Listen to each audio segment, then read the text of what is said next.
like my father. Want another Yes, space? thank you. Thank you. I still think you're crazy for living anywhere now. Why not?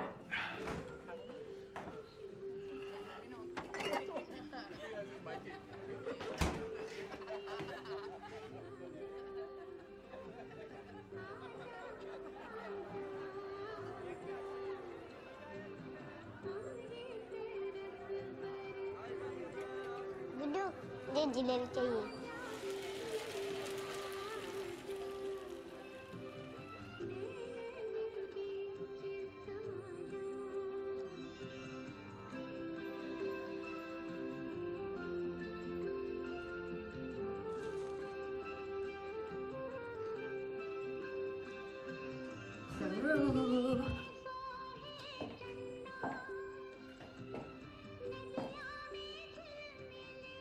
You okay?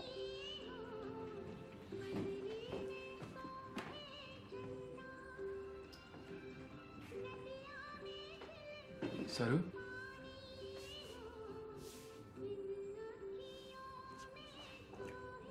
I'm not from Calcutta. I'm lost. Have any of you seen this movie? Oh. I keep saying it every week, don't I? You got to see this movie, but this one you do have to see. This is a movie called Lion. Came out in, I think, 2016. Had a bunch of Academy Award nominations, including Best Picture. Dev Patel, the young man, he plays the part of Saru Brierley, and it's a true life story. Nicole Kidman plays his adoptive mom. Both of them were up for Oscars that same year. This was a way better film than La La Land and Moonlight that won that year Best Picture. And what's more is it's a true story. This actually happened. And so he's at this dinner party, right? And he goes in to get some refreshments for him and some of his friends, and he turns around and he sees this Indian pastry. And it does something to him. And he picks it up and he smells it and he tastes it. And the memories come flooding back. And it stops him cold. His girlfriend comes into the room and says, Saru, are you okay? Another friend comes in and he says, I'm not who I thought I was. I'm not who I told you I was. I'm not from Calcutta. I'm lost. And so the scene I don't show you, and this is I had trouble picking scenes for this movie because every scene has a story, and every story is connected to some story in Scripture in some way, shape, or form. So they sit down and Saru tells his story. Back 20 years earlier, when he is 5 years old, he lives in a village someplace in India. He does not know where. And he lives in a poor family. His mom hauls rocks for a living. His father has abandoned them. And his older brother does whatever he can to help the family out. And usually that involves the trains. So he gets on a train and he steals coal. And he brings the coal back, exchanges it for milk so the family will have something to drink. Or he'll go to the train station and someone will pay him to clean out a railway car or something like that. And he just does whatever he can to help out the family, this older brother. And so 5-year-old Saru one night convinces his brother that he needs to go with him, that he wants to go with and he wants to help. But he gets to the train station and it's late at night and Saru is very tired, so tired he can't keep his eyes open. And so his brother puts him on the platform on a bench and says, stay here, go ahead and sleep. I'll come back, I promise. And Saru falls asleep. A little later on, he wakes up. Brother's nowhere to be seen. He starts looking for him. He goes into one of the open railway cars, and there's no one in there, thinking maybe brother is in there. And then he climbs up on a bench and falls asleep again. And when he wakes up, the train is moving, and the car is locked shut. He's locked in, and he can't get out. And the train moves for over 2 days until it finally stops and the car is open in Calcutta, almost 1,000 miles from his home. and he's 5 years old. And he's all by himself. And he's in a place where they don't speak his language. And even if they do speak his language, he's 5 years old, so he's mispronouncing everything, including his own hometown. No one knows what he's talking about. He's lost. And you know, after this, he's had a good life. 20 years later, he's had adoptive parents who care very much for him. We'll talk about them a little bit later. He's got this girlfriend. He has a direction in life. He's in school, and he's going to go into hotel management. And he picks up the pastry, and he tastes it, and he realizes he's always been lost. Ever felt that way? I remember I was in high school. I was on actually a youth trip. Imagine being lost on a high school church youth trip. We were, it happens. We were in the Boundary Waters. It was my first trip into the Boundary Waters, and we were on this lake called Otter Track, long, narrow lake, beautiful lake. And we got on the lake, and we went past this really quiet cove. And I thought, man, that looked like a good place to fish. So we camped there that night, spent the next day there in kind of a layover day. And I thought, I'm going to go back to that place and drop a line and see what I can catch. And so I get in a canoe by myself, and I start paddling over. Easy paddle. It's about 3/4 to a mile away, 3/4 of a mile to a mile away. And I get into this cove, and I start casting lines. And pretty soon I look up, and I notice the sky is darkened. And I notice that the wind has picked up. I think maybe it's time to go home, go back to camp. So I start paddling, and I come out of the cove, and the wind by now is whipping. And there are whitecaps, and guess what? It's coming from the west. I had gone east. I've got to go back into this thing. And the whitecaps are starting to splash over the canoe and take in water. That's the first time I'd ever been in a canoe in any meaningful way. And I kept paddling as hard as I could, and the wind kept pushing me around and turning me right back to where I came from. And I had no idea how in the world I was going to get home. And I'm 15 years old, and I at least know where to go to get back. Imagine Saru, 5 years old, 1,000 miles from home, can't speak the language. And he's all by himself. He's lost. Have you ever been lost? And not just like that, but lost in life. Lost your way with God, with your relationship with God. Lost where it is you're going, your sense of purpose, your sense of direction. Sort of like the story that Dan just read, the prodigal son. He's in a faraway country, and he doesn't even know he's lost at first. He thinks things are just great until he runs out of his father's inheritance. And then all of a sudden, he realizes nobody cares about him. And he's left to fend for himself, and he's feeding the pigs, and he's so hungry that he wants to eat the food, the slop that he's throwing out for the pigs. And then he remembers. He remembers that there's a father who loves him, who cares about him. And he thinks, if only I could just go home. But he doesn't know the way either. He doesn't know how to get back, how to swallow his pride, how to find a way to tell his father that he has wandered away for no good reason from the one place where he has been loved. Of course, that's the thing about Saru. Saru at least knows this much. He knows that someplace in the world there is a mother who loves him. He remembers her warm smile. He remembers how she would embrace him. He sees himself as a child running through the streets 20 years earlier of his hometown and down the dirt pathways, and every one of those journeys took him back into her arms. If he knew nothing else in the world, he knew that he had a mother who loved him. He was certain of it. So a little later on, one of his friends, as they're discussing this, says, "You think she's looking for you?" Well, it's a ridiculous question. What mother wouldn't be looking for their child? Of course she's looking for him. And then even later on, his girlfriend, who's finally had enough of all of this, he says, you have got to be realistic. This is never going to happen. And Saru angrily shoots back. He says, you have no idea what it's like. Imagine losing your 5-year-old. For 20 years, every day, looking and wondering where he is, searching for him. And the heartbreak and the misery of not knowing.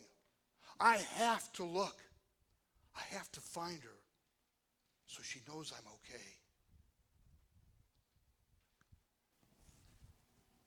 Now I want to stop here because this is why I use movie clips. Okay? I'm not trying to be cute with movie clips. I'm not doing sermon series on faith in the movies just for entertainment value. There's something greater going on here. Because the story as it is, you can take that story and run with it. I mean, for Saru, for this story, who would ever question that a mother would never stop looking for her son? But when it comes to God, we don't always see it that way because, frankly, there's 20 centuries of layers that we have to peel away. 20 centuries of teachings and traditions that have taken us far from the simple, basic truth that God loves you and he seeks and saves the lost, and that he cares about you and that you are his very own. That gets lost amongst just church being church. I don't know if any of you saw this, but this last week there was an article about Aaron Rodgers. Anybody see this article? It was good, yeah. It's an article about Aaron Rodgers, and he's talking about his faith. He's back towards Christmas time. He did an interview with his girlfriend, Danica Patrick. She was a race driver, but now she has this podcast where she interviews people, and finally she interviews her boyfriend, and the topic that they choose, Aaron and Danica choose, is his faith. And he talks about being raised in Christianity and how it's this dichotomy that's always going on. There are those who are insiders and those who are outsiders. There are those who are saved and there are those who are not saved. And there are rules and there are regulations. And when he went to church, it was stiff and it was formal, and you had to dress a certain way, and you could only associate with certain friends, and you could certainly only bring certain friends to church. And he says, how can anyone believe in this fiery hell that God is so fond of? How can anyone believe in a God that is good and yet condemns most of the planet to the fires of hell?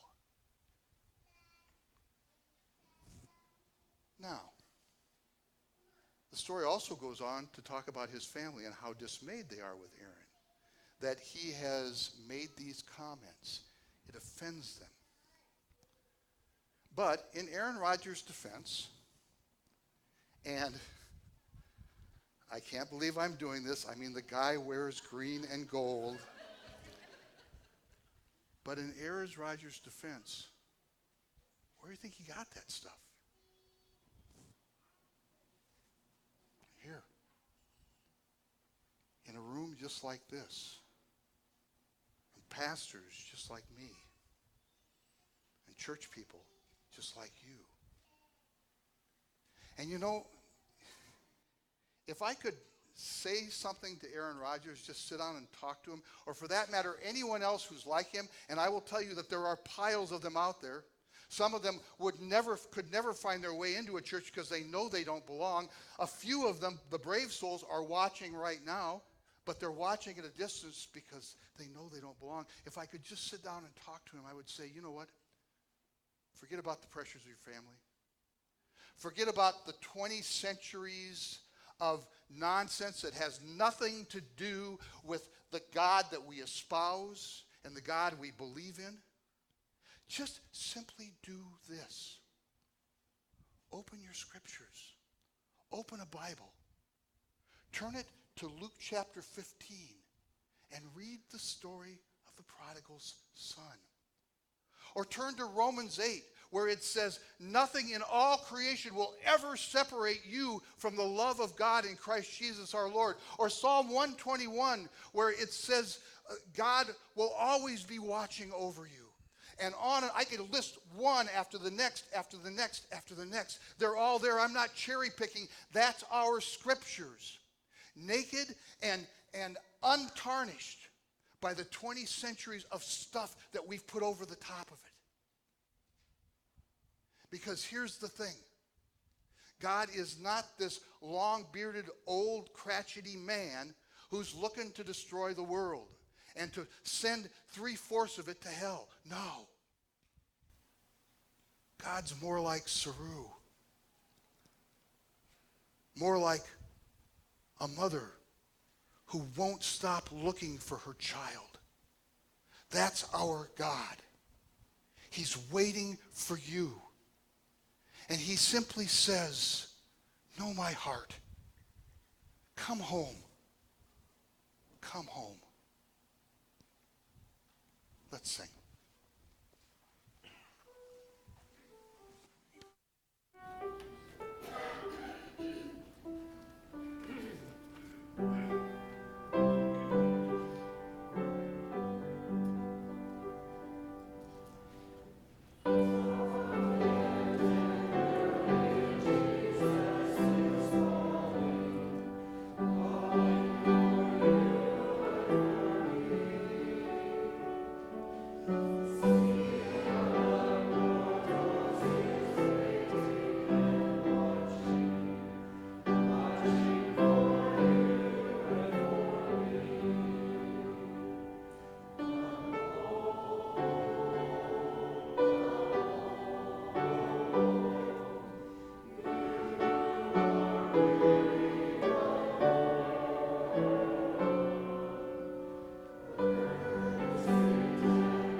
Saru's one of the lucky ones in the world.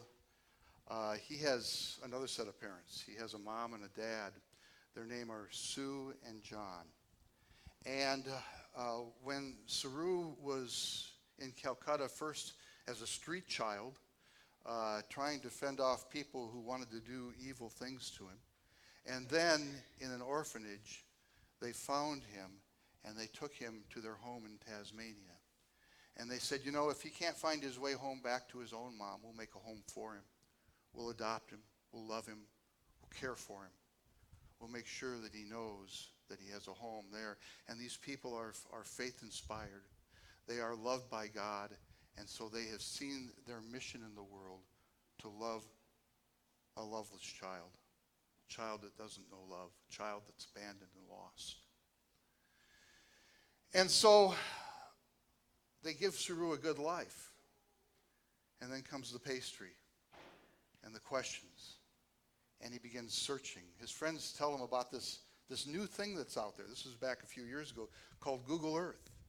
And it's satellite based, and it takes pictures of every square inch of the world, and you can look from above and see places. And you know, if you could just figure out how fast the train was going, and you were on it for about 2 days, right, Saru? Then you could figure out about how far out you were. And so Saru starts doing this. He starts looking on Google Earth, and he puts a big map in the middle of his apartment of India. And he starts tracing train routes, and he starts looking on Google Earth for all the stations and all the little towns that he can find. Of course, he hasn't pronounced the town correctly, and he's remembered it the wrong way, and he's not able to find it. And so he's got these red lines on the train lights and push pins all over the map, and he keeps looking. And in the meantime, he hides all of this from these two parents who love him, and especially from Sue. Because he doesn't want to hurt their feelings. He doesn't want them to feel like he's ungrateful, and he certainly doesn't want them to think that he's abandoning them for a mom that's out there someplace. And so he hides this from them. and he withdraws. Until one day somebody comes to him and says, you know, your mom's not doing well, you need to go see her. And he hasn't talked to his mom in a long time. And so he goes back. He goes to talk to his mom to apologize. To apologize both for himself and the way he's withdrawn himself from his mom, but also for his brother, who has his own demons and has made life miserable for these two people because he has fallen into a life of drugs. So I'd like you to watch this, and this is the conversation between Saru and his mom, Sue.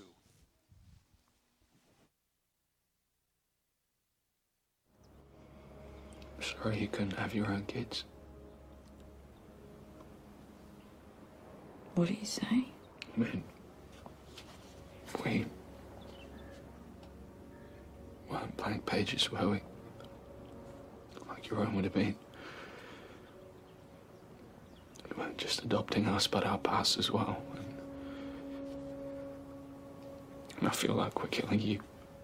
I could have had kids. What? We chose not to have kids. We wanted the two of you.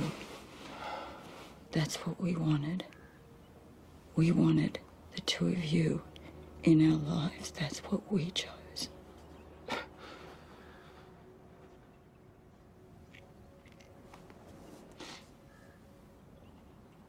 It's one of the reasons I fell in love with you, Dad. Because we both felt that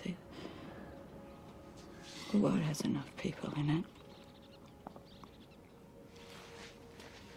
Have a child, I'm not guaranteed we're going to make anything better, but to take a child that's suffering like you boys were, give you a chance in the world, that's something. I bet you never imagined it being this hard.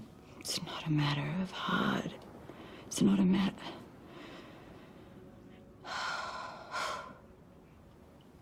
There's only one path for me. And that's how I think it. That's how this happened, because when I was 12, I had a vision.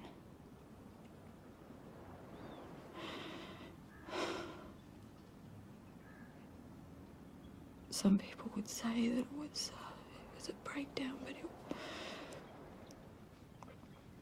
my dad was alcoholic, you know that, and he wasn't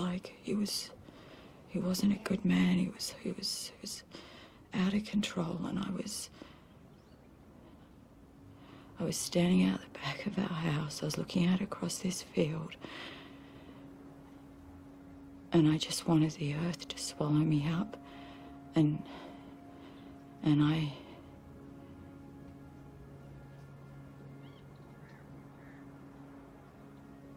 felt an electric current. It was like a shock, like a jolt through my whole body. And then I saw a brown-skinned child across that field.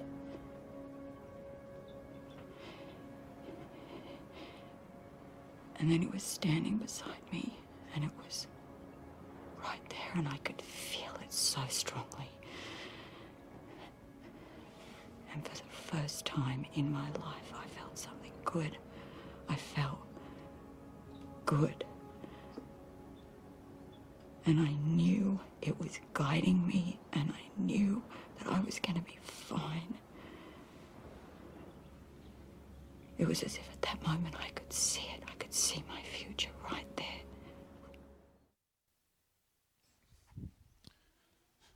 It's like an electric current, like a shock.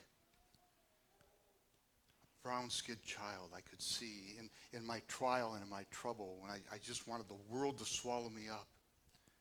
And I could see in that child who was across the field, and then right next to me, I could see my future. She had a vision who she was supposed to be, and it wasn't going to be her own child. By the grace of God, it would be a child that would give her life meaning, her life purpose. It was God-powered. It was Spirit-led.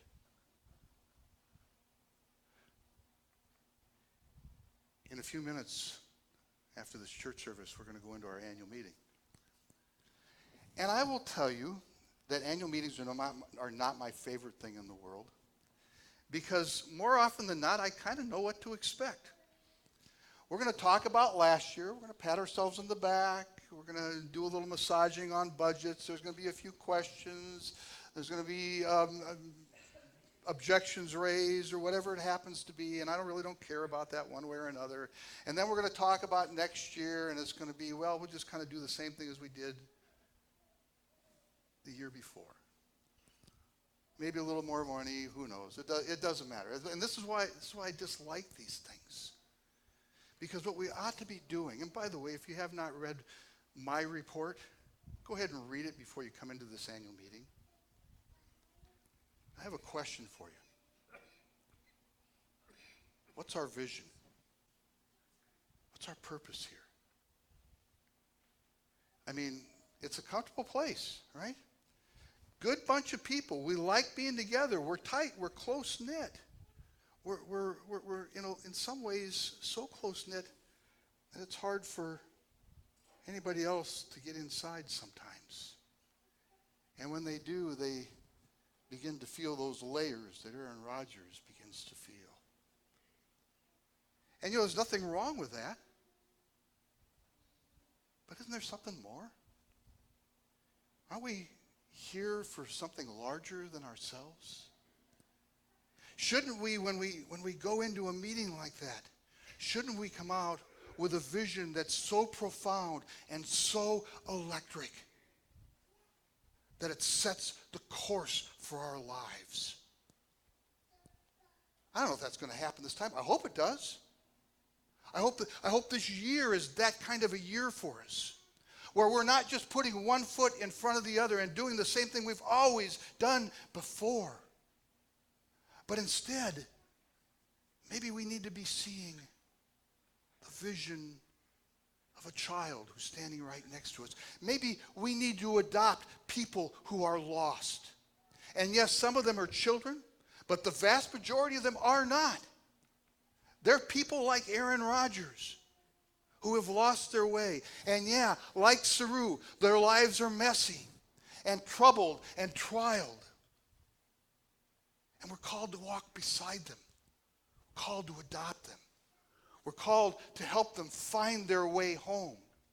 And when they come in this place, they know that this is their home. This is your home. What's your vision? What's your mission? Let's sing.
So Saru is 25 years old when he sees the pastry, and his life starts to change. And he spends the next 5 years, every night searching, from 7 or 8 in the evening till 2 or 3 in the morning, every night, clicking on Google Earth, pushing pins in his map, drawing more red lines here and there. And he has a circle out on the edge where he has estimated that couldn't be any further out than that. And he keeps running into brick wall after brick wall after brick wall, and nothing looks right. And he's not recognizing any names, and he's not seeing any landmarks that he has in his dreams. And then one night, it's the middle of the night, and he starts to look in a place that he's never looked before, a place that he thought was impossible, outside that outer circle. And he sees something that he recognizes. Something else, and something else. He sees the train platform. He sees the water tower across from the train platform that he remembers that night when he got lost in the first place. And he sees the name of the town. And he smiles because he recognizes that he's been mispronouncing it all these years. And he gets up. He doesn't sleep the rest of the night. He gets up and he knocks on his girlfriend's door and he says, "I've found home." And then he goes to his parents and he tells them what he's been doing for the last 5 years and why he's checked out from their lives. And they said, "Oh, that's what you've been doing." He shows them the map. He shows them everything he's been doing. And they give him his blessing. And then he gets on an airplane to go back to that town and look for his mom. And when he gets there, he recognizes the streets. And he walks into what was once their house, and it's now a goat pen. And here's what happens next.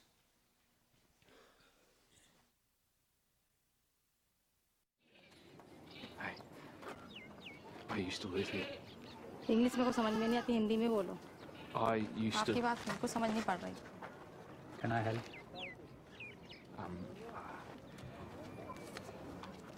That's me. I'm Saru. I used to live here. You lived here? Here, yes, yeah, I used to live here. I'm looking for Guru, Kalu, Shakila, my mother.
I'm sorry.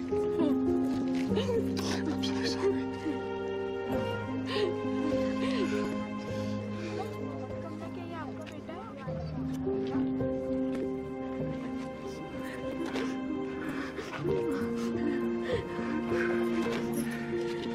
Yeah, the watermelons. तरबूजा. Yeah, the tarbuja.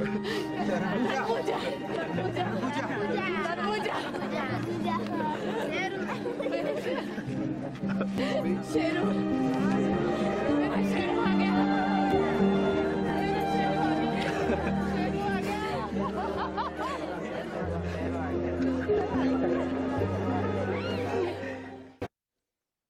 Bet you want to see this movie, don't you? She stayed in that town, vowing never to leave, in the hopes that maybe he might come back home 25 years later. Like a prodigal who sees a pathway he's never seen before and finds his way back to a father who's been waiting, searching. A father who loves him more than life itself. So much so that he gives up his son so that you might find your way home to him. And when it is, when you get there, it's a homecoming. It's an embrace.